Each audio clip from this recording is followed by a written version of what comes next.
एक छोटे और शांत गांव में जहां लोग मेहनत को ही सबसे बड़ी दौलत मानते थे, वहीं गांव के किनारे एक पुराने घर में दो भाई रहते थे। बड़े भाई का नाम था मोहन और छोटे भाई का नाम था सोहन। उनके पिता एक मेहनती किसान थे। उन्होंने अपने बेटों के लिए खेत और घर छोड़कर गए थे। लेकिन पिता के जाने के बाद दोनों भाइयों ने मेहनत से ज्यादा किस्मत पर भरोसा करना शुरू कर दिया था। सोहन, सोच अगर हमारे पास बहुत सारा पैसा होता तो कितना अच्छा होता। हाँ भैया, फिर ना धूप में खेत में जाना पड़ता और ना दिन भर पसीना बहाना पड़ता। मैं तो सबसे पहले एक बड़ी हवेली बनवाता। और मैं गांव की सबसे बड़ी दुकान खोलता। अरे मोहन बेटा, सूरज सिर पर चढ़ाया और तुम दोनों अभी तक यहीं बैठे हो। क्या करें काका, मेहनत करके भी कौन अमीर हुआ है। बेटा, मेहनत कभी खाली नहीं जाती। तुम्हारे पिता भी यही कहते थे कि जमीन कभी अपने मालिक को भूखा नहीं सुलाती। काका, अगर जमीन से इतनी आसानी से दौलत मिलती तो हम अब तक अमीर बन गए होते। रामू काका अपनी बात कहकर आगे बढ़ गए, लेकिन दोनों भाइयों के मन में अब भी आसान रास्ते से अमीर बनने का सपना ही घूम रहा था। रात की खामोशी में दोनों भाइयों को अपने पिता की बातें और घर की जिम्मेदारियां याद आने लगती थीं। भैया, बाबा होते तो शायद हमें डांटते। हाँ, लेकिन बाबा हमेशा कहते थे कि मेहनत ही असली खजाना है। हाँ, काश सचमुच कोई खजाना मिल जाता।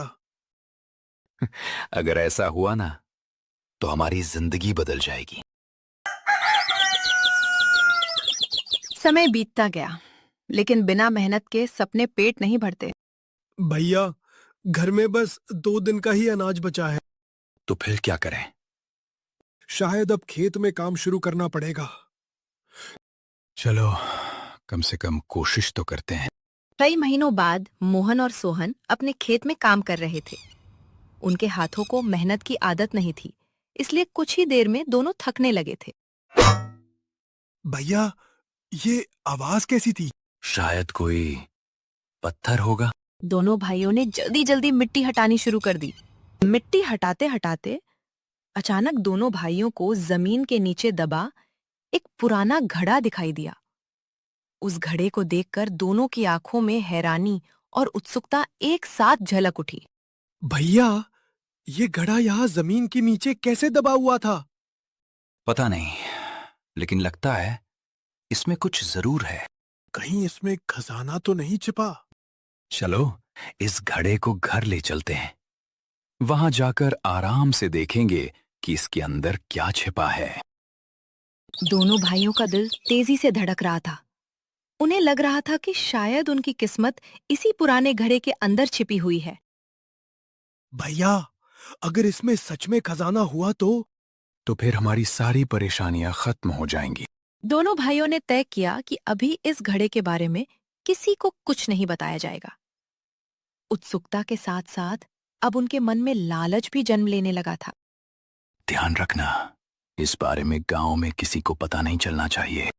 हाँ भैया, अगर लोगों को खबर लग गई तो सब हिस्सा मांगने लगेंगे। जैसे ही घड़े का ढक्कन खुला, दोनों भाई कुछ पल के लिए बिल्कुल शांत हो गए। वर्षों से छिपा वो घड़ा सोने के सिक्कों और गहनों से भरा हुआ था। भैया, ये तो सचमुच खजाना है। अब हमारी किस्मत बदल जाएगी। कुछ ही पलों में दोनों भाइयों के मन में सपनों की एक नई दुनिया बसने लगी। लेकिन उन्हीं सपनों के साथ लालच भी धीरे धीरे उनके दिल में अपनी जगह बनाने लगा था। मैं इस धन से गांव की सबसे बड़ी हवेली बनाऊंगा। और मैं शहर में जाकर बड़ी दुकान खोलूंगा। लेकिन खुशी का वो पल ज्यादा देर तक नहीं टिक पाया। दोनों भाइयों के मन में एक ही सवाल उठ रहा था, इस खजाने का बंटवारा कैसे होगा? घड़ा सबसे पहले मैंने देखा था, इसलिए मेरा हिस्सा ज्यादा होना चाहिए। लेकिन खेत तो हम दोनों का था, इसलिए खजाना बराबर बांटना चाहिए। मैं बड़ा भाई हूं, मेरा हक ज्यादा है। बड़ा होने से कोई मालिक नहीं बन जाता। हाँ। उस रात दोनों भाइयों की आंखों में नींद नहीं थी। उन्हें डर था कि कहीं दूसरा भाई मौका देखकर पूरा खजाना लेकर न चला जाए।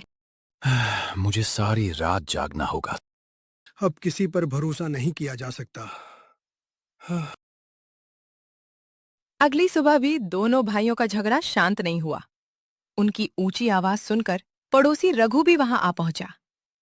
तभी उसे एक दिन पहले देखा हुआ घड़ा याद आ गया। अरे मोहन, कल तुम दोनों खेत से एक घड़ा लेकर आए थे। आखिर उस घड़े में ऐसा क्या निकला कि तुम दोनों सुबह सुबह भी उसी बात पर झगड़ रहे हो? नहीं, ऐसी कोई बात नहीं है। खेत में यूं ही पड़ा था, सोचा घर ले आते हैं। फिर तुम दोनों इतने परेशान क्यों हो? रघु, ये हमारे घर का मामला है, तुम बीच में मत पड़ो। ठीक है, जैसा तुम्हें ठीक लगे। रघु वहां से तो चला गया, लेकिन उसके मन में शक और भी गहरा हो गया। उसे यकीन हो चला था कि उस घड़े में कोई बहुत कीमती चीज छिपी है। रघु घर तो लौट आया, लेकिन उसका मन बार बार उसी घड़े में अटक जाता। जितना वो सोचता, उतना ही उसका शक बढ़ता जाता। क्या बात है, आज इतने चुप क्यों हो? कुछ नहीं, बस एक बात समझ नहीं आ रही। कौन सी बात? मोहन और सोहन कल खेत से एक घड़ा लाए थे। आज उसी घड़े की बात छिपा रहे हैं। जरूर उसमें कोई बड़ी चीज है। दूसरों के मामले में मत पड़ो, लालच कभी अच्छा नहीं होता। देखता हूं आखिर बात क्या है। रात का सन्नाटा था, लेकिन मोहन और सोहन के घर से झगड़े की आवाजें साफ सुनाई दे रही थीं। आवाज सुनकर रघु भी अनजाने में दरवाजे के पास आकर रुक गया। मैंने कहा ना, इस घड़े में जो सोने के सिक्के हैं, उनमें आधे से ज्यादा मेरे होंगे। ये कभी नहीं होगा, खजाना बराबर बैठेगा। मैं तुम्हें एक भी सिक्का ज्यादा नहीं दूंगा। और मैं तुम्हें पूरा खजाना अकेले नहीं लेने दूंगा। इतना सुनना ही रघु के लिए काफी था। अब उसे यकीन हो गया कि उस घड़े में सचमुच सोने का खजाना छिपा है। उसी पल उसके मन में लालच ने जन्म ले लिया। आधी रात तक झगड़ते झगड़ते दोनों भाई बुरी तरह थक चुके थे। कब उन्हें नींद आ गई, उन्हें खुद भी पता नहीं चला। लेकिन किस्मत ने उस रात उनके लिए कुछ और ही सोच रखा था। रघु के कदम कांप रहे थे।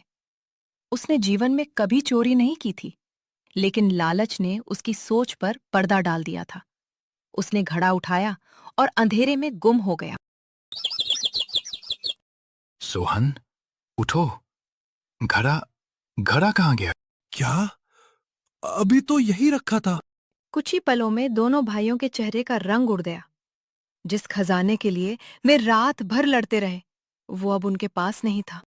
सच सच बता, रात में घड़ा तुमने छिपाया है? मैंने नहीं छिपाया, मुझे तो लगा तुमने कहीं रख दिया होगा। झूठ मत बोल।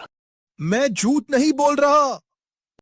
खजाना गायब हो चुका था, लेकिन दोनों भाइयों का भरोसा भी उसके साथ गायब हो गया था। अरे, अब क्या हुआ? हमारा घड़ा कोई चुरा ले गया। रात देर से मैंने रघु को तुम्हारे घर के आसपास घूमते देखा था। तब मुझे लगा शायद वो तुमसे मिलने आया होगा। ये सुनते ही दोनों भाइयों को पहली बार एहसास हुआ कि वे बेवजह एक दूसरे पर शक कर रहे थे। असली चोर शायद कोई और था। रामू काका की बात सुनते ही दोनों भाइयों को यकीन हो गया कि रघु से सच पूछना ही सबसे सही होगा। बिना देर किए वे सीधे उसके घर पहुंच गए। रघु, सच सच बता, हमारा घड़ा कहाँ है? कौन सा घड़ा? झूठ मत बोलो। रामू काका ने तुम्हें रात को हमारे घर के पास देखा था। मैं तो बस वहां से गुजर रहा था। रघु, अगर तुमने कुछ नहीं किया तो फिर इतने घबराए हुए क्यों हो? डरो मत, सच बता दो, हम किसी से कुछ नहीं कहेंगे। हाँ, घड़ा मैंने ही चुराया था। उस रात लालच ने मेरी अक्ल पर पर्दा डाल दिया था। मुझे माफ कर दो। आखिरकार रघु अपनी गलती स्वीकार करते हुए घड़ा दोनों भाइयों को लौटा देता है। उस दिन तीनों ने एक ऐसी गलती से सीख ली जिसे वे जीवन भर नहीं भूल पाए। मोहन और सोहन समझ गए कि अगर वे लालच में अंधे होकर आपस में न लड़ते तो उनका खजाना कभी चोरी नहीं होता। और रघु को भी एहसास हो गया कि दूसरों की दौलत पर नजर रखने से कभी सच्ची खुशी नहीं मिलती। समय के साथ गांव बदल गया। लेकिन उस घड़े की कहानी हर पीढ़ी को ये याद दिलाती रही कि लालच इंसान से उसकी समझ छीन सकता है, जबकि एकता, ईमानदारी और मेहनत हर मुश्किल को आसान बना सकती है।